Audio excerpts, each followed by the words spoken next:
For the sake of the country, I urge the House to vote and pass the bipartisan infrastructure bill.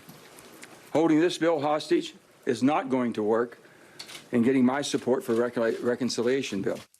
The daily televised agonizing of Senator Joe Manchin, the Monday edition, where he casts fresh doubt on the future of the president's economic agenda.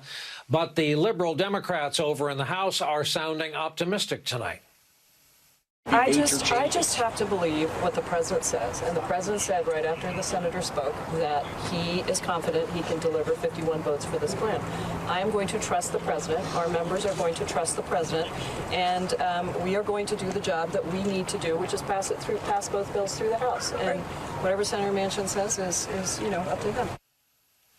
Luckily for us, our guests, Jason Johnson and Michael Steele, remain. Jason, I'm kind of surprised, knowing your love for Manchin, that you don't have more Manchin swag behind you there. But absent that, a question I have never asked you directly and forthrightly, what's his game, do you think? It's changed, Brian. My initial assumption is that a lot of his resistance is so that he could have sort of a John McCain moment, that he would be able to come forward and he would be the reason that Build Back Better, or he would be the reason that voting rights, or he would be the reason that some really key piece of legislation gets passed. Because he doesn't really have much of a political future in West Virginia. He doesn't have a national future. So I figured this was about prestige and legacy. But the way in which he has dragged things out, and his obstructionism and his sort of waffling back and forth, I don't really know what his game plan is. What I have seen now and what we see today is, if you look back to that memo that was sort of leaked, he's pretty much gotten on Build Back Better exactly what he told Chuck Schumer he would be happy with months ago. So he's got the bill that he wants, but he still seems to want the Progressive Caucus in the House to vote for infrastructure, even though they have no reason to trust him. And so that's what's strange. I don't understand why a politician with as much experience as Joe Manchin has seems to be this dense when it comes to national issues. I mean, when you claim I want a job requirement for paid leave, well, obviously you would have to have a job requirement for paid leave. He says things like that. But I don't think he has much of a plan, Brian. I think he's got a lot more in common with Kristen Sinema than people want to believe when it comes to not having a plan but liking the limelight. Michael Steele, he's, in my view, he's just a boy from West Virginia standing in front of a nation asking them to love him. Do you think he's still a net positive to the Democratic Party, or should they take the bull by the horns, make some news, and take him across the aisle to his buddy Mitch McConnell?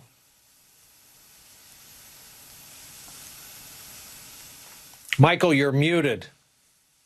I was going to say, Brian, I love you, man. You get me. You just get me in that right moment.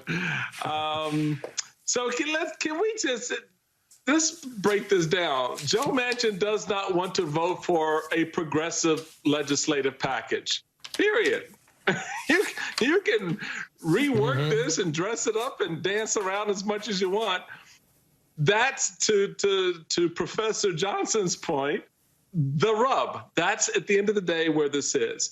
And so it doesn't matter how you reconfigure the pieces on this particular chessboard, you're going to wind up playing into the same corner, because he's not, given his constituencies back home, given everything that Jason just said about current and future endeavors, et cetera, there's no incentive for him to do so. And therefore he wasn't. And I think a lot of it is fundamental to him. He's a conservative West Virginian from West Virginia senator.